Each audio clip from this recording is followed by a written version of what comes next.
Welcome my dear students. আজ আমি class 6-এর রায় ও Martin প্রশ্নবিচিত্রার 2025 সালের ভূগোলের দ্বিতীয় পর্যায়ক্রমিক মূল্যায়নের 305 নম্বর পেজের আজকে 6 নম্বর স্কুলের প্রশ্নগুলি সলভ করব। চলো তাহলে শুরু করি।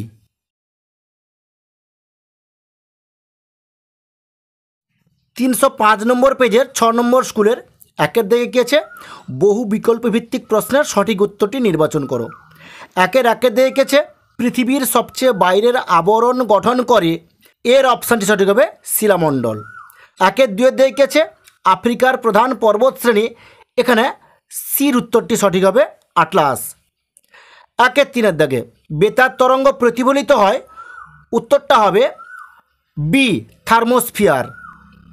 একের চারের দাগে পৃথিবীর দীর্ঘতম হিমবাহ, এ ল্যাম্বার্ট। একের পাঁচের দাগে বন্যপ্রাণী সংরক্ষণ আইন চালু হয়, এর দিকে অপশান 1972 সালে। একের ছয়ের দাগ তুলো চাষ ভালো হয়, এ কালো মাটিতে।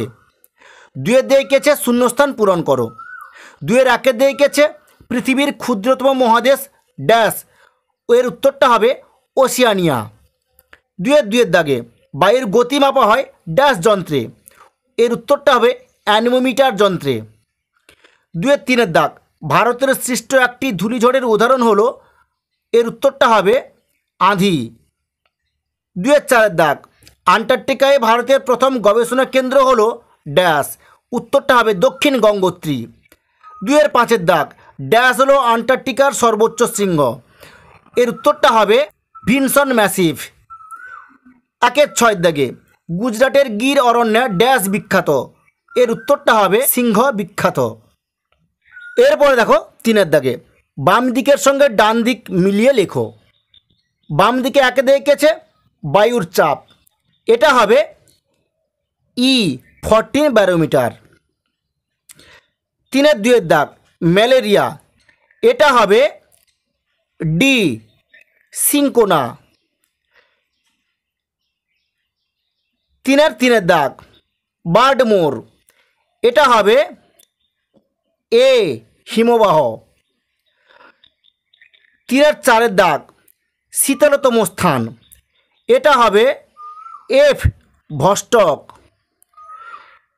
তিনের পাঁচের দাগ বায়ুর আর্দ্রতা, এটা হবে সি হাইগ্রোমিটার। তিনের ছয়ের দাগ বায়ুর উষ্ণতা, এটা হবে জি থার্মোমিটার। একের সাতের দাগ রেসার পিন, এটা হবে বি সর্পগন্ধা। এরপরে দেখো চারের দাগে একটি বাক্যে উত্তর দাও। চারের একের দাগে পৃথিবীর বায়ুমণ্ডলে থাকা প্রধান দুটি গ্যাসের নাম কি, এর উত্তরটা হবে নাইট্রোজেন ও অক্সিজেন। চারের দুয়ের দাগ ইউরেশিয়া কাকে বলে, এর উত্তরটা হবে ইউরোপ এবং এশিয়া দুটো মহাদেশকে একত্রে ইউরেশিয়া বলে। চারের তিনের দাগ জেট প্লেনগুলি কোন স্তর দিয়ে চলাচল করে, এর উত্তরটা হবে স্ট্র্যাটোস্ফিয়ার। চারের দাগ দিল্লিতে কেমন জলবায়ু দেখা যায়, এর উত্তরটা হবে আর্দ্র উপক্রান্তীয় জলবায়ু দেখা যায়। চারের পাঁচের দাগে ফারেনহাইট থার্মোমিটারের সর্বোচ্চ ও সর্বনিম্ন মানটি লেখো, এর উত্তরটা হবে সর্বনিম্ন মানটি হলো 32 ডিগ্রি ফারেনহাইট, সর্বোচ্চ মানটি হলো 212 ডিগ্রি ফারেনহাইট। চারের ছয়ের দাগে খাদার কাকে বলে, এর উত্তরটা হবে ভারতে নদী তীরবর্তী উর্বর নবীন পলিমাটিকে খাদার বলে। পাঁচে দেখেছে নিচের প্রশ্নগুলি উত্তর দাও, যে কোনো পাঁচটি।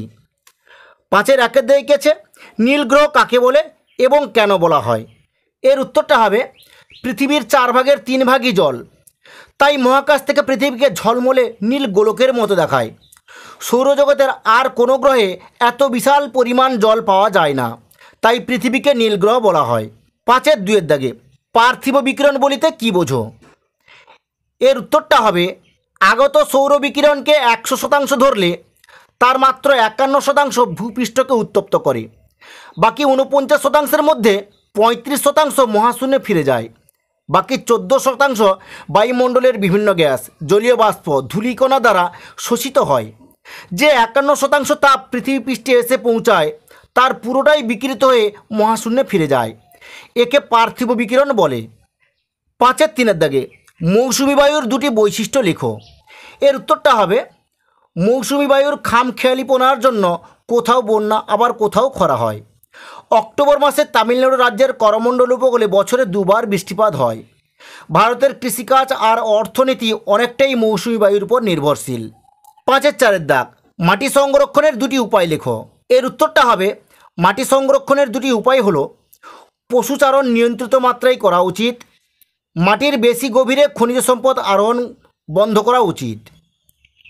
5-5 দাগ, জাতীয় উদ্যান কাকে বলে উদাহরণ দাও।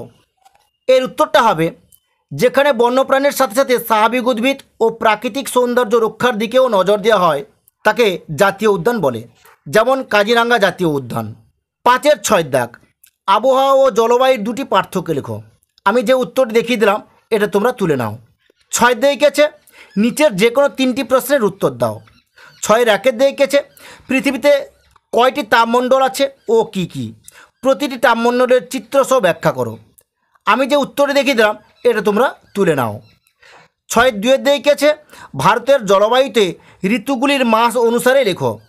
এর উত্তরটা হবে গরমকাল মার্চ থেকে মে, বর্ষাকাল জুন থেকে সেপ্টেম্বর, শরৎকাল অক্টোবর থেকে নভেম্বর, শীতকাল ডিসেম্বর থেকে ফেব্রুয়ারি।